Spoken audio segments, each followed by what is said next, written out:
Hay muchos que creen en él y van a buscar el milagro, pero de ahí no pasan.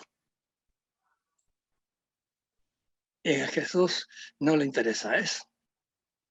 Recuerden que la vida eterna consiste en que te conozcan a ti, Padre, y a su enviado Jesucristo. Eso es lo que interesa. Ese conocer, ese aceptar que Jesús es el enviado de Jesucristo, que Jesús es Dios, es el verbo de Dios, es la inteligencia, la sabiduría de Dios. Eso es lo único que importa. Y a pesar de todos los milagros que ha hecho, fíjense que ya llevamos 2 años de predicación de Jesús. O por lo menos año y medio, ¿no? Por lo menos año y medio. Y dura la cabeza, ¿no? Todo el Antiguo Testamento los profetas no hacen más que reclamar contra este pueblo de dura cerviz. Y nunca nos fueron tan duros como en estos años, ¿no? Jesús les dijo: mi tiempo no ha llegado todavía para mí, mas para vosotros siempre está a punto. El mundo no puede odiaros, en cambio me odia a mí, porque yo doy testimonio de sus obras son malas. Vosotros subid a la fiesta. Yo no, aún no subo a esta fiesta porque mi ocasión no ha llegado todavía. Hay mucha discusión sobre este. Incluso, fíjense, ese aún no subo, ese aún lo han puesto después. Porque Jesús dijo: yo no subo a la fiesta. Y eso, ¿cómo? Entonces Jesús mintió. O sea, si no mintió, bueno, cambió de parecer unos días después, pero si él es la sabiduría infinita, ¿no? Bueno, hay que recordar que estamos en el siglo I, en la mentalidad judía, no en la mentalidad griega y no en el siglo XXI, ¿verdad? Y los judíos siempre hablan así en forma firme, ¿no? Rotunda, sin matices. Pero todos ellos entendían que no había tal. Era la manera de hablar de ellos, nada más. Y claro, lógicamente Jesús tiene que hablar de la manera como hablan los judíos de su época, porque son los judíos de su época los primeros que tienen que entenderlo, ¿no? Así que él tiene que usar las mismas expresiones. Y primero, entonces, empecemos por: mi tiempo no ha llegado todavía para mí. Mi tiempo. En otras ocasiones habla Jesús de mi hora. Yo para esto he venido al mundo. Se aproxima su hora. Desea él que llegue su hora. ¿Qué es este mi tiempo? ¿Qué es este mi hora? Es la pasión. Pero no separemos la pasión de la resurrección, ¿no? Porque forman un todo. A eso vino Jesús, ¿no? A pasar la pasión, con la cual nos redime y nos arranca de las garras de Satanás. Pero justamente porque han llegado a pecaron porque se ensoberbecieron, quisieron ser como dioses, ¿verdad? Entonces un hombre tenía que humillarse hasta el extremo para pagar por esa exaltación, por esa soberbia. De ahí la pasión. Y de ahí la muerte en cruz, que era la peor, solo para esclavos y para bárbaros. Un ciudadano romano no podía ser crucificado. Incluso no podía ser enterrado en una tumba, el crucificado, sino en una tumba común. Jesús, ya sabemos, fue enterrado en una buena tumba gracias a que una persona muy importante, San José de Arimatea, consiguió de Pilatos que le entregara el cadáver. Pero porque él era muy importante en Jerusalén, si no, habría ido a fosa común. De modo que más humillante que la crucifixión no había nada. Y claro, ante la soberbia increíble de Adán y Eva, tenía que venir la humillación también increíble del Redentor. Pero el que se humilla será ensalzado. Y de ahí viene la resurrección. Y nosotros estamos muy contentos con la resurrección, pero con la humillación no tanto, ¿verdad? Pero es que no se humilla, no resucita. Recuerden que la primera obligación que tenemos es cada cual tome su cruz y sígueme. Pero tampoco queremos la cruz. Ah, vaya, no somos muy buenos cristianos, ¿no? Y son obligaciones estas y obligaciones absolutas. Quien no toma la cruz no se salva. Así de simple. Tenemos que seguir las huellas de Cristo, ¿no? Tome su cruz y sígame. Bien. Entonces, mi tiempo todavía no ha llegado para mí, mas para vosotros siempre está a punto. Claro, todavía no son discípulos de Él y por lo tanto no se encuentran con la oposición del mundo, con la guerra que el mundo le va a hacer. Y por eso a nosotros no nos debe llamar la atención de que el mundo sea contrario a la iglesia. Tiene que serlo, porque su caudillo es Satanás. ¿Se acuerdan cuando Jesús dice el príncipe de este mundo? Es una mala traducción. Princeps, en latín significa el primero, el jefe, el adalid, el líder. No significa príncipe, porque para nosotros príncipe es el que nos gobierna, pero es hermano del rey o sobrino del rey, esos son príncipes, ¿verdad? Pero el que gobierna es el rey. Y Satanás es el rey de este mundo. Él lo conquistó en esa batalla mística, que fue el pecado original, ¿verdad? Y sus súbditos suyos, Adán y Eva. Siempre el mundo lo mismo, ¿no? Nos promete la libertad y ¿qué nos da? La esclavitud. Claro, porque su rey es Satanás y Satanás siempre esclaviza. Es la verdad la que nos hace libres y la verdad es Jesús. La verdad es Dios, porque Él es el creador, ¿no? Entonces Él es la verdad. Las cosas son verdaderas en tanto en cuanto son lo que Dios quiere que sean. Por eso Él es la verdad. Así que los hermanos de Jesús todavía son hombres de este mundo.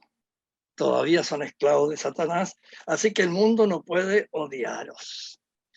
Es que Santo Tomás hace una pregunta que tal vez ustedes han hecho también. ¿Cómo puede decir esto Jesús cuando todos sabemos cómo se odian los hombres entre sí? Sobre todo, como Satanás es puro odio, los discípulos de Satanás aprenden a odiar. Y hay que ver cómo se odian los hombres entre sí. Y mientras más mundanos, más se odian entre sí. Entonces Santo Tomás dice, sí, esto es cierto en lo particular. Claro, porque cuando ese brilla, entonces yo no brillo, entonces yo lo odio. Envidia, ¿no es cierto? Y claro, los hombres entre sí se odian. También los demonios entre sí se odian. Los condenados entre sí se odian. Claro que sí. Pero frente a la iglesia, frente a Dios, ahí cambia la cosa, ¿no? De modo que el mundo, sí, al mundano lo exalta. Pero claro, al mundano que se encuentra postergado porque exaltaron al otro, a ese sí odia. Hay dos niveles ahí, ¿no? Ahí hay dos niveles. Entonces, ¿qué pasa? La película más mala es la que se gana el Oscar, ¿no? Mientras más anticristiana sea, más Oscars tiene. ¿Verdad que sí? Y lo mismo todos los premios de literatura, de cualquier cosa, ¿no? Es increíble cómo se dan siempre a lo malo. Es realmente impresionante. Claro, porque el dominio que tiene Satanás hoy de nuestra civilización es enorme. Ya se lo reveló al Papa León XIII, ¿verdad? Cuando yo, que cerca del altar, dos voces, una muy terrible y la otra no. Y ahí el arcángel San Miguel le anunció a Satanás que iba a tener un tiempo de libertad. Y de ahí las oraciones al pie del altar que inventó León XIII, y con esa oración en que le pedimos a San Miguel que nos defienda de Satanás. ¿Qué duda cabe que Satanás está libre, no? Entonces, ¿por qué el mundo odia a Jesús? Porque, dice él, yo doy testimonio de que sus obras son malas. Desde el comienzo San Juan ha dicho, ¿no? Vino los suyos y los suyos no le recibieron. ¿Y por qué no le recibieron? Porque él es la luz. Pero la luz muestra que las obras nuestras son malas. Entonces odiamos la luz y nos cerramos, no queremos ver la luz. Si hay una cosa que es como incomprensible, ¿cómo pudo la mayor parte del pueblo de Israel rechazar a Jesucristo, perseguirlo? No solo a él, sino que a sus discípulos. Y durante todas las persecuciones romanas, los padres de la iglesia dicen que los que principalmente movían a los jueces romanos a perseguir a los cristianos eran los judíos. Así que siglos, ¿no? En lo mismo, en esta ceguera, a pesar de todos los milagros, ¿verdad? Acuérdense, cuando los apóstoles sanan a ese tullido, ¿qué hace el Sanedrín? Los castiga, los hace azotar y les ordena que no hablen nunca más de ese nombre. Pero el milagro no lo pueden negar, ¿no? ¿Se dan cuenta cómo se puede enceguecer una persona? Claro, Satanás sabe perfectamente que Dios existe. Claro que sí, pero lo odia. Y sus súbditos acá en el mundo odian todo lo que sea bueno, ¿no? Entonces Jesús les dice, vosotros subid a la fiesta, yo no subo a esta fiesta porque mi ocasión no ha llegado todavía. Va a llegar 6 meses después, más o menos, ¿no? Pero ahora no. Después de decirles esto, se quedó en Galilea. Entonces suben los hermanos. Y él sube también, pero unos días después. Y de incógnito. Aquí discuten muchos. Subió con sus discípulos, los 12. ¿No? Entonces habría sido notorio. Es muy posible que sí, que haya subido con los 12. Pero después de 2 o 3 días de que no se encuentra Jesús por ninguna parte, como que ya se relaja la cosa, ¿no? Es lo que piensan muchos. Y de repente aparece Jesús en el templo. Y la que se va a armar ya la vamos a ver, ¿no? La discusión empieza inmediatamente, la guerra empieza inmediatamente, pero como todavía no ha llegado a su hora, él se impone. Es una cosa realmente impresionante como él se impone cuando él quiere imponerse, ¿no? Y por eso Jesús tuvo que como ocultarse durante la pasión, ocultar toda esa fuerza, toda esa tejanidad que él tenía, tuvo que ocultarla, porque si no, nadie lo habría podido tomar preso. ¿Qué fue lo que va a ocurrir? Lo vamos a ver luego todo esto. Bien, pero luego que subieron sus hermanos, versículo 10, a la fiesta, entonces también él subió, no públicamente, sino como a escondidas. Los judíos durante la fiesta le buscaban y decían, ¿dónde está aquel? Recordemos que cuando San Juan dice los judíos, casi siempre dice los enemigos de Cristo, no todo el pueblo. Efectivamente, entre los galileos había muchos que estaban realmente entusiasmados después de la multiplicación de los panes, quisieron hacerlo rey, ¿no? El entusiasmo de muchos debe haber seguido un tiempo, a pesar del discurso de él, ¿no? De que tenía que ser comido, el anuncio de la Eucaristía. En este punto es bueno pensar que sí, en la Eucaristía nosotros comemos a Jesús, pero en realidad el efecto es contrario.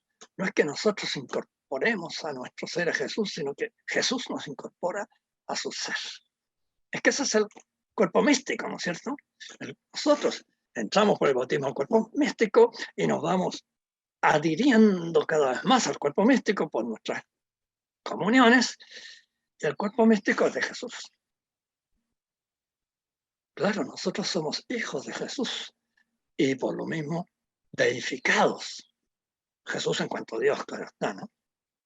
Y por lo tanto el Padre, que es el inicio de todo, somos hijos del Padre, hermanos de Jesús. Entonces, comulgar es como entrar en el cielo, fíjense ustedes, o un poquito más adentro en el cielo. ¿Por qué? Siempre que estemos en gracia, por supuesto. No lo sentimos porque es sobrenatural, pero esta es la realidad física, ¿no? Esto es lo realmente real, el que nos vamos haciendo cada vez más Cristo. Y ojalá llegáramos, como dice San Pablo, ¿no? Ya no soy yo quien vive, es Cristo quien vive en mí. Eso es lo que nos tiene que dar la comunión, siempre y cuando comulgamos realmente bien. El pequeño pero, ¿no? Ese es el pequeño pero, ¿verdad? No comulgamos suficientemente bien. Es que hay que purificarse enteramente, ya lo vamos a ver, que aquí mismo va a aparecer esa necesidad de purificación interior. Entonces, los judíos durante la fiesta le buscaban y decían, ¿dónde está aquel?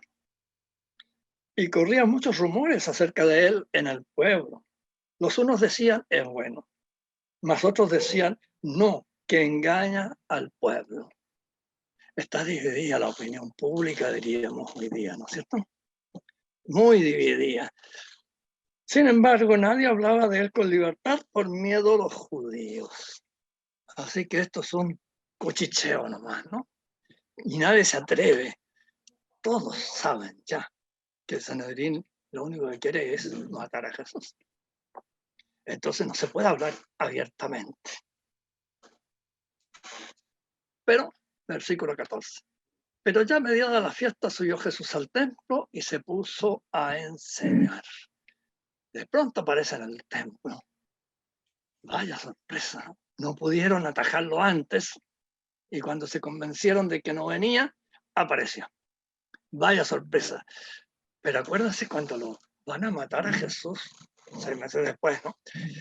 Que no sean las fiestas, tenemos que buscar la manera porque si no, el pueblo lo va a defender. Entonces, claro, la noche del muerto de los olvidos, ahí se lo puede coger porque no va a estar el pueblo. O sea, hay muchos partidarios de Jesús en Jerusalén. Y bueno, y los galileos que han llegado, ¿no?, a la fiesta, muchos de ellos también son partidarios de Jesús. De modo que los sanedritas no las tenían todas consigo. Estaba la cosa bien, bien difícil. Los judíos se admiraban y decían, versículo 15, ¿cómo este sabe de letras si no ha estudiado? También aquí hay que meterse en la cultura judía de esa época. Es curioso, pero como la revelación se va poniendo por escrito, el Antiguo Testamento, los judíos sabían leer, por lo menos leer, también escribir. Eso ya menos, los escribas. Eso ya era una profesión. Pero leer, prácticamente todo el pueblo de Israel sabía leer. Entonces, como esta frase llama mucho la atención, ¿no? ¿Cómo sabe letras si no ha estudiado? Recuerden que cuando llega a Nazaret Jesús, le pasa la Biblia para que lea y predique. De modo que sabía leer. Y a cualquiera le podían pasar la Biblia, claro. Buscaban a alguien que se distinguiera, ¿no?, por su saber. Pero a cualquiera le podían pasar la Biblia, él leía y luego predicaba. Y la Biblia no estaba en arameo, estaba en hebreo. Es como que a ustedes le pasen la epístola para que la lean, pero en latín. Oiga, ¿cómo? Es cierto, el latín y el español se parecen, el hebreo y el arameo se parecen, pero de ahí que una persona directamente se ponga a leer hebreo, no, no puede. O sea, sabían leer. Entonces, ¿qué es esto de que no ha estudiado? ¿Se acuerdan lo que ya dijimos hace tiempo, no? Los grandes maestros estaban en Jerusalén. Y San Pablo justamente viaja a Jerusalén para estudiar con un gran maestro. Se supone que fue Gilel, el maestro de San Pablo. Había varios maestros y así tenían como una escuela. Y de esta manera se hablaba de este sigue el camino de Hegel, aquel sigue el camino de tal. Y después, en la época de los Hechos de los Apóstoles, se va a hablar del camino del Nazareno, del camino de Jesús. En Israel, entonces, ¿cómo se llama? Se identifica a los cristianos como los que siguen el camino de Jesús. Jesús como el rabí, el que enseña. Pero en este momento, ¿cómo aparece este enseñando cuando no ha estudiado? Nadie lo ha visto estudiar con ninguno de los maestros que está aquí. Así que se hace esa pregunta, ¿no? Recordemos que esto está muy abreviado. San Juan siempre abrevia, va a lo principal. Porque mientras esto aparece como que se decían entre sí ellos, Jesús les respondió, mi doctrina no es mía, sino del que me envió. Entonces tiene que haber habido más diálogos, ¿se fijan? Porque si no, ¿de dónde sale este? Mi doctrina no es mía, sino del que me envió. Y luego dice algo que es impresionante. Si alguno quisiera hacer la voluntad de aquel, sabrá si mi doctrina es de Dios o si yo hablo por mí mismo. Esta es la clave de todo. ¿Queremos hacer la voluntad de Dios? O sea, nos hemos purificado nosotros mismos, hemos purificado nuestro interior, solo entonces vamos a entender a Jesús. Si no, no. Les pongo un ejemplo bien concreto y bien impresionante. San Agustín de Hipona, el más grande teólogo de la época patrística de San Agustín, lejos. Él es hijo de un pagano, patricio, y su madre es cristiana, Santa Mónica. Pero él sigue al papá, claro. Acuérdense que entre los romanos despreciaban a las mujeres, ¿no? Tanto que había que pegarle, ¿no?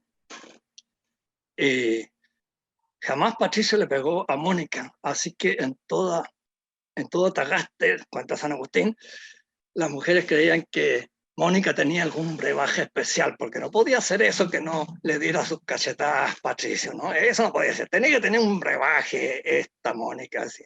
De otra manera no se explica. Bueno, ya van ustedes que los árabes dicen un refrán, ¿no? Pégale todos los días a tu mujer. Y si tú no sabes por qué, no importa, que ella bien lo sabe. Imagínense la actitud de estos tipos, ¿no? Bueno, paganismo. Entonces, tenemos que purificarnos. San Agustín llega a Tagaste, es inteligentísimo, su papá se da cuenta que es inteligentísimo, pero él no le puede pagar los estudios en Cartago, ciudad carísima, bastante lejos. Cartago la llamaban la Alejandría de Occidente, o sea, la ciudad de los sabios. Consigue con Romaniano, un amigo, que lo ayude. Ya. Y en el primer año que está allí, el profesor le da a leer un libro de Aristóteles. Y él lee. Y lee también un libro de Cicerón, que era lo que se más leía en aquella época, que se llama el Hortensio, que desgraciadamente se perdió. Y el Hortensio es una exhortación a estudiar filosofía. O sea, a saber, ¿no? Porque todo saber se llamaba filosofía en aquella época. Y San Agustín se entusiasma y tiene su primera conversión. Se convierte en filósofo. Y entonces quiere estudiar bastante y se acuerda de que su mamá le hablaba de Jesús y de la sabiduría de Jesús. Y entonces toma la Biblia y empieza a leer. Y la encuentra una lata. ¿Así? Porque estaba escrita en latín vulgar y no en el latín elegante de Cicerón, ¿no? Entonces ya esto le pareció pésimo, ¿no? No, pues él esperaba. La sabiduría se tiene que expresar de una manera digna, ¿verdad? Y no ¿se dan cuenta?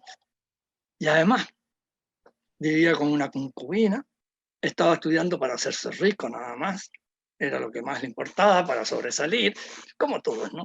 Hoy día. Y entonces no entendió nada, no le entró para nada la lectura de la Biblia, la abandonó. Además, como era inteligentísimo, empezó a poner objeciones y los sacerdotes de Cartago parece que eran muy poco cultos, ¿no? No sabían responderle, le decían, no, tienes que aceptarlo por fe, tienes que aceptarlo por fe. Y el otro que estaba, lo único que quería eran razones, porque eso es lo que importa en filosofía, y le dicen, no, tienes que aceptarlo por fe, no. Así que, nada. Despreció absolutamente el cristianismo, al catolicismo. ¿Se dan cuenta? ¿Por qué? Por falta de purificación interior. Después, cuando se purifique, entonces va a aceptar. Ahí se va a dar cuenta que sí, que la sabiduría está en el Evangelio. Pero eso, 12 años después. Cuando ocurre esto, él tiene aproximadamente 18 años, 16 o 18 años. No sabemos si recién llegado un poco después. Y se va a convertir a los 32. Se va a bautizar a los 33 años. Así que bastante tiempo estuvo muy lejos. ¿Por qué? Por falta de la purificación interior. Y por eso tantas veces nos dice en distintas partes de la Escritura, ¿no? El hombre carnal no puede entender lo espiritual. Carnal significa eso, ¿no? Carece de purificación. Entonces, fíjense, para entender a Jesús, ¿qué se necesita? Si alguno quisiera hacer la voluntad de aquel, sabrá si mi doctrina es de Dios. Ese aquel es Dios, ¿no?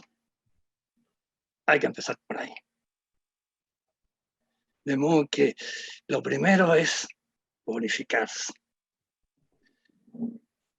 Quien habla de sí mismo, versículo 18 sigue Jesús, ¿no? Quien habla de sí mismo busca su propia gloria, mas quien busca la gloria del que me envió, ese es veraz y no hay en él injusticia.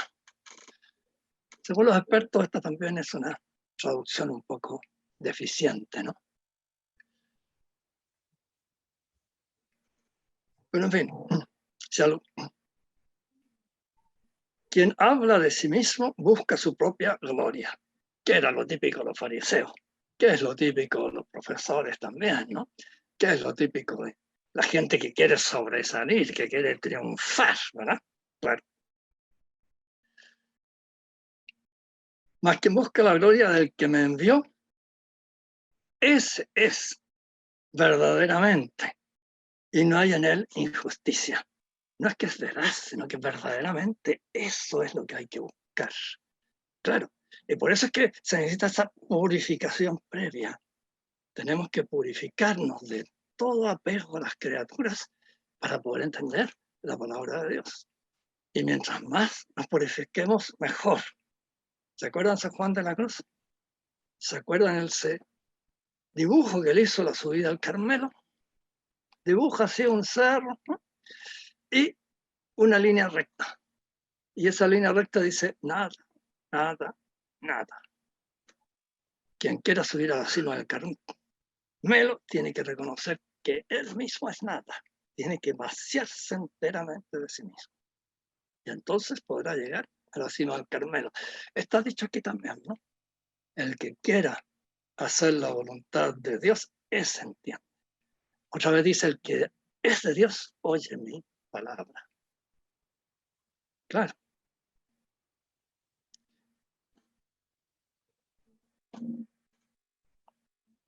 ¿Nos ha dado Moisés la ley? Vaya, ¿de dónde sale esto? Nada que ver con lo anterior, ¿no? Y ninguno de vosotros cumple la ley. Vaya, decir esto en el templo, a los sacerdotes, escribas. No era amigo del diálogo de Jesucristo, ¿no es cierto? No hacía comunismo de ninguna manera, no. Miren el palo que les da a todos, ¿no?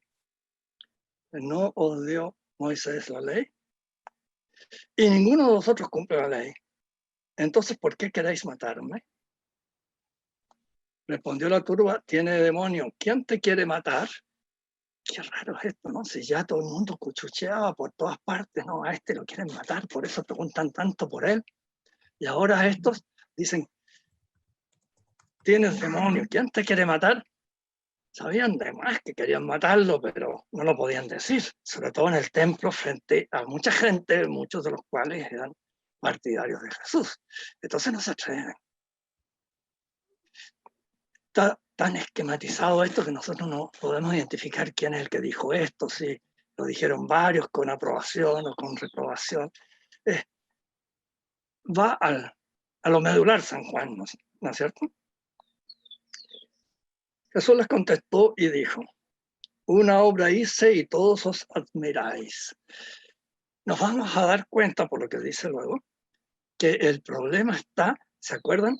El último milagro que hizo en Jerusalén. cuando sanó en día sábado al paralítico, que llevaba 38 años y no recuperaba la salud. Y Jesús le dice, toma tu cabilla y vete a tu casa, y él la toma y se va, y se acabó la enfermedad. Y el revuelo que esto causó, ¿no? Y las discusiones, y en qué se fijaron estos. Ah, la hizo en sábado. Ah.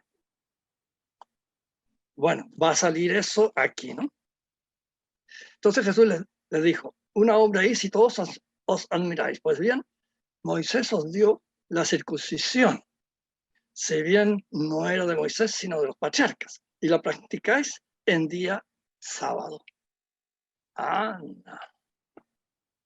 Este es un argumento que era muy apreciado en la época, se llama a fortiori, en la lógica se estudia esto, ¿no? Entonces, hay un argumento que consiste en poner un ejemplo como menor y que todos lo aceptan. Y entonces uno le dice, pues mucho más lo otro, lo que yo quería probar. ¿Se dan cuenta? Ese es el argumento a fortiori. Entonces, mucho más. ¿En qué consiste esto? Fíjense ustedes, ¿no? Moisés dio una ley. Y según esa ley hay que circuncidar, ¿verdad? Y hay una frasecita que seguramente la puso San Juan porque sabía, esto lo entienden bien los judíos, pero los romanos no lo van a entender, ¿no? Si bien no era de Moisés, sino de los patriarcas. Claro, con Abraham comienza la circuncisión. Pero quien hace la ley que obliga a circuncidar a todo niño, a los 8 días de haber nacido, es Moisés. Entonces, la ley la de Moisés, sí, pero la circuncisión venía de antes. Y la practicáis en día de sábado. Claro, si el octavo día caía en sábado, se practicaba. Y había una discusión entre ellos, bueno, ¿cómo es esto? Si el sábado no se puede hacer nada, y resulta que van a tener que llevar al niño a que lo circunciden, y bueno, eso es una operación y todo lo demás, ¿no? Así que, y fíjense que hay un argumento de no me acuerdo el nombre, de un judío, un maestro, por allá por el año 200 después de Cristo, ¿no? En que hace un argumento a fortiori como el de Jesús acá, ¿no? Dice, gracias a la circuncisión se le da la salud a todo el cuerpo, claro está. Bien, entonces, ¿se puede hacer en sábado? Sí, porque es más grande dar la salud a todo el cuerpo a través de la circuncisión, ¿no es cierto?, que cumplir el sábado. O sea, un argumento parecido, ¿se fijan? Entonces, si un hombre, dice Jesús, es circuncidado en sábado para que no se quebrante la ley de Moisés, ¿por qué os encolarizáis conmigo por haber sanado a todo hombre en sábado? No solo le han sanado, entre comillas, ¿no?, un miembro, sino que el cuerpo entero se lo sanó Jesús. Y si se puede dar la salud en sábado por ese miembro, cuanto más por el cuerpo entero, ¿no? ¿Se dan cuenta de las forciones? Si esto es legítimo, lo otro también. Entonces, ¿qué le podían decir los judíos? En otra ocasión les dicen, ¿no?, ¿quién nos saca a su asno que se cayó el pozo en día de sábado? Y claro, lo sacan. Y bueno, entonces, otro argumento también a fortiori, ¿no? Si sacan el sábado para que no se ahoguen, si en sábado sacan el asno para que no se ahoguen, pues a este hijo de Abraham yo lo he sanado en sábado. Y este hijo de Abraham es mucho más que un asno, ¿no? Bueno, el mismo argumento a fortiori. Y entonces les remacha el clavo, no juzguéis por las apariencias, sino juzgad justamente. ¿Se acuerdan cuántas veces los salmos y los profetas dicen que el hombre juzga por el rostro, por la apariencia, por la cara, pero Dios juzga por el corazón?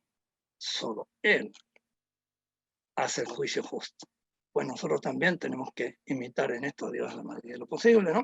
Y no fijarnos tanto en las apariencias, sino que ir al fondo. Se trata de sanar a un pobre enfermo que ya llevaba 38 años enfermo. Por eso el revuelo en Jerusalén, todos conocían a este pobre hombre y de repente lo encuentran completamente sano. Increíble, ¿verdad? Entonces Jesús, enseñando en el templo, levantó la voz y dijo, da la impresión que esto pasa en otros días, ¿no es cierto? Como digo, ¿no? Son como chispazos, ¿verdad? Pequeñas escenas que va juntando San Juan.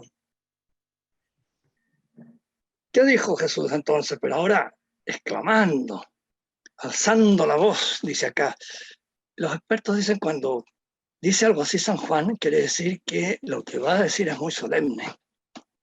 Y por eso pone esta introducción, ¿no? Que alza la voz, exclama, grita, podríamos traducirlo también nosotros, ¿no? Vosotros, perdón, me salté una línea, ¿no?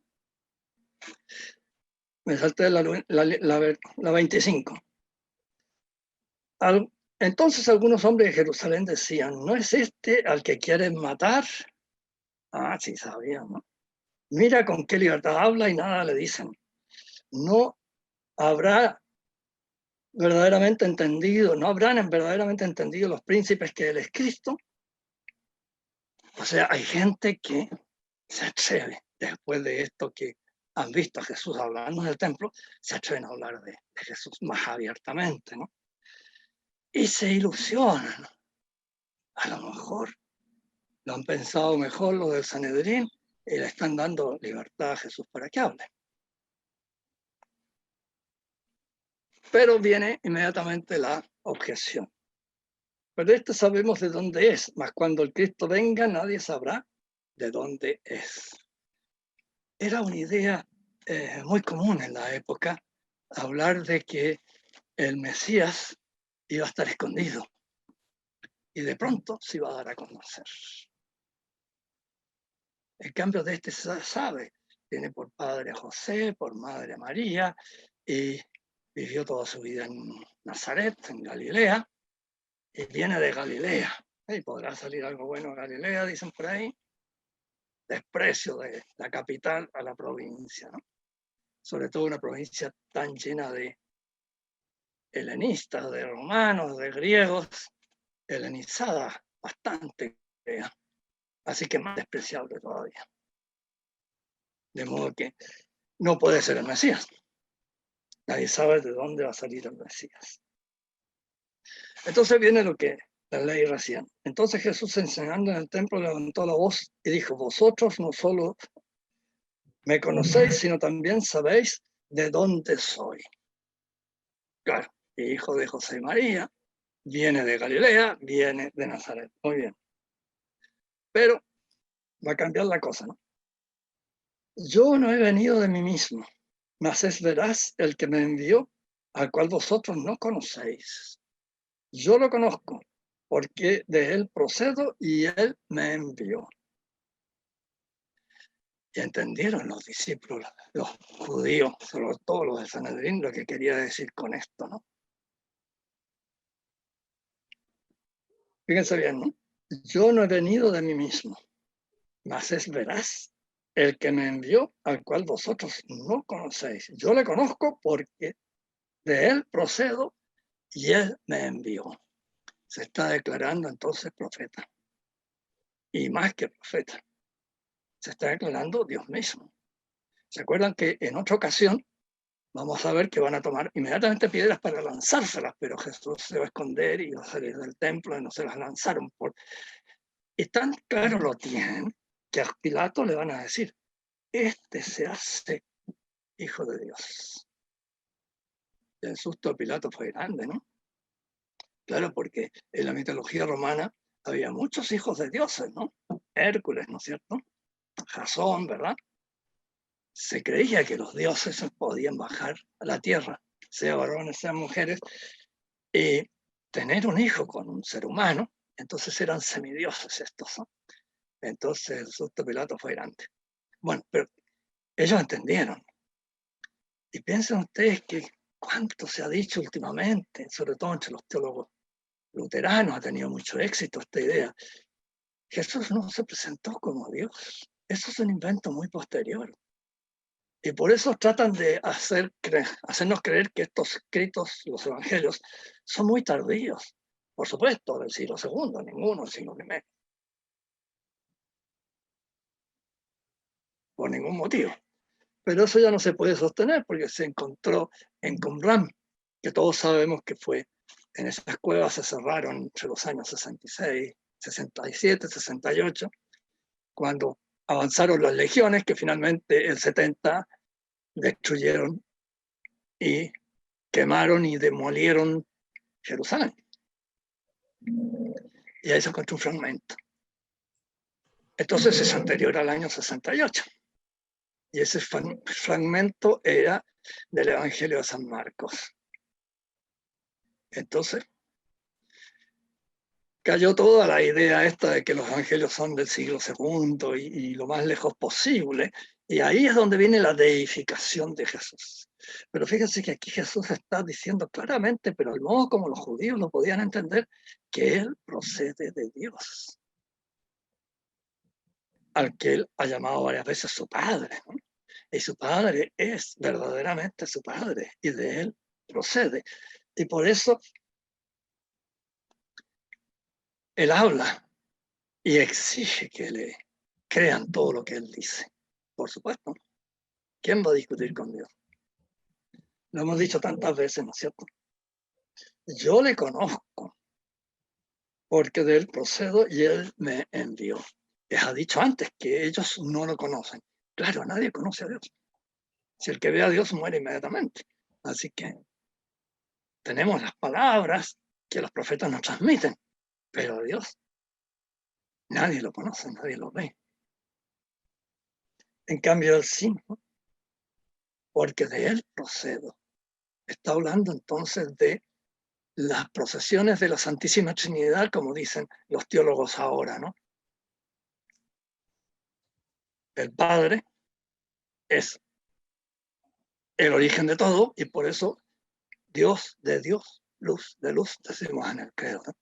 El Hijo procede del Padre. Y el Padre y el Hijo, el conocimiento y el sujeto que conoce, producen amor, porque el conocimiento es la fuente del amor.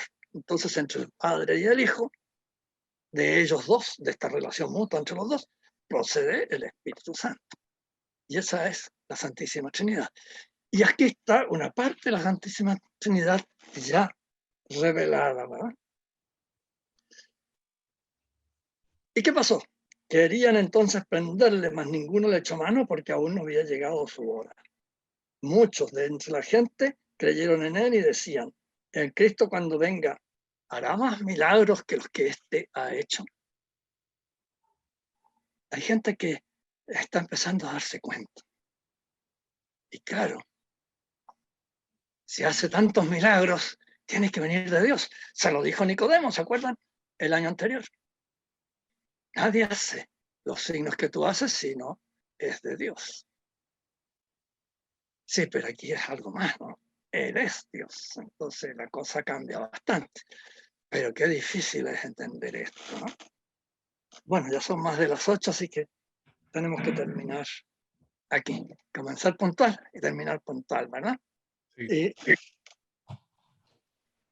vemos que Jesús tiene clara conciencia contra lo que dicen estos racionalistas, estos teólogos ateos, luteranos, ¿no?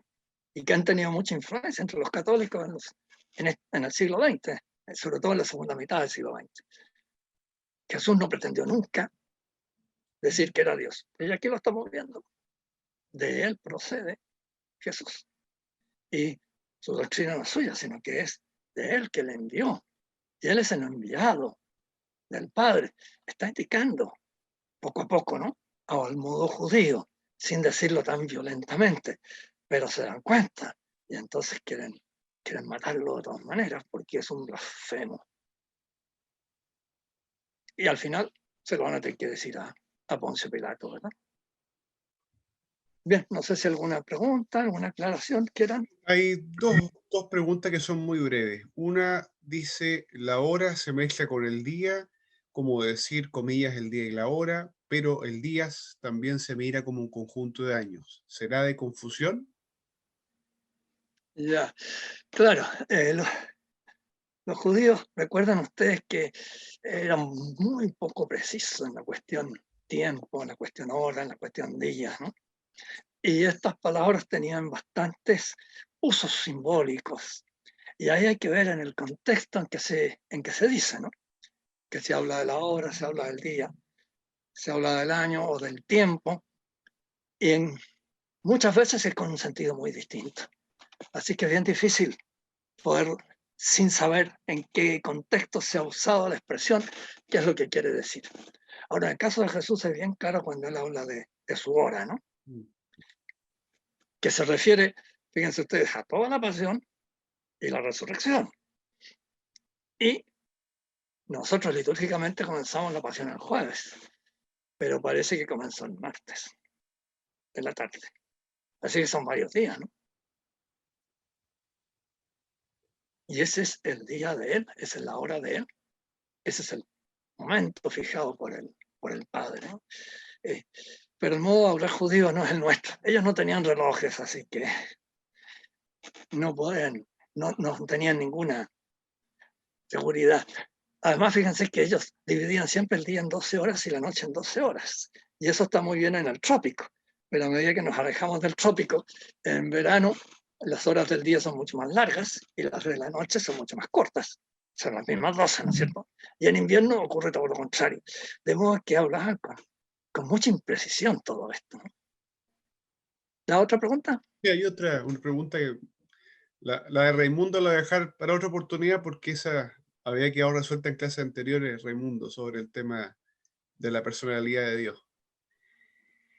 Eh, Preguntan acá si creen que es el Mesías por... A ver, perdón, no entiendo un poco. Si creen, voy a leer lo mejor posible. Si creen que es el Mesías, ¿por qué lo acusan de blasfemo?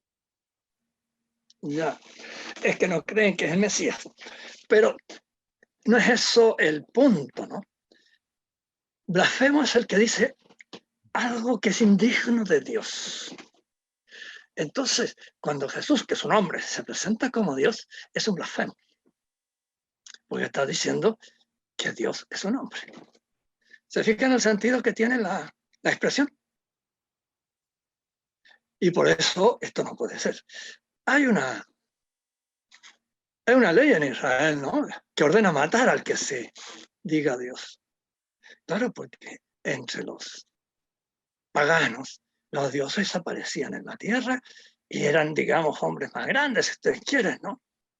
Mujeres más grandes, no se morían nunca, esa era la gran diferencia, ¿no? Con nosotros. Pero eran nada más que seres humanos. Y de hecho, acuérdense cuando San Pablo y quien que lo acompañaba en ese momento hacen un milagro en Asia, los creen dioses y quieren ofrecer sacrificios en su honor de estos dioses. Y claro, San Pablo y creo que era Silas el que lo acompañaba, se indignan, no, no, nosotros somos hombres y nada más, ¿no? Así que entre ellos era